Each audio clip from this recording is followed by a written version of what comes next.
வணக்கம். இந்த வெயில் கோடை காலத்துக்காக மோர் இந்த எண்ணெய் கொடுக்கறது ரொம்ப சந்தோஷமாக இருக்குது. இந்த உலகம் முழுவதும் தொழிலாளிகள் உழைக்கிறது பொதுமக்களுக்காக தான்.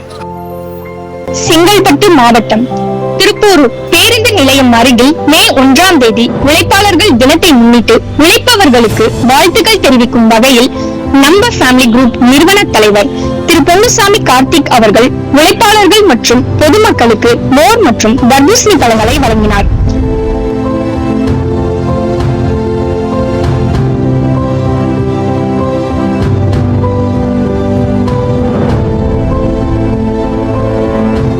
இந்த சமூக பணியை பாராட்டிய பொதுமக்கள் அவருக்கு வாழ்த்துக்கள் மற்றும் நன்றிகளை தெரிவித்தனர். இந்த வெயில் கோடை நேரத்தில் மோரும் இளநீர் கொடுக்கறது தொழிலதிபர்கள் இந்த மோர் கொடுக்கறதுனால அவர்களுடைய வாழ்த்துக்கள் சொல்லுங்க. நன்றி, வணக்கம். இந்த வெயிலுக்கு மோர் கொடுக்குறாங்க. தொழிலாளி தினம் நல்வாழ்த்துக்கள். உழைப்பாளர்கள் அனைவருக்கும் நல்வாழ்த்துக்கள். இது ஏற்பாடு பண்ணி கொடுத்த அனைத்து உள்ளங்களுக்கும் நன்றியும் வாழ்த்தும் தெரிவித்துக் கொள்கிறேன்.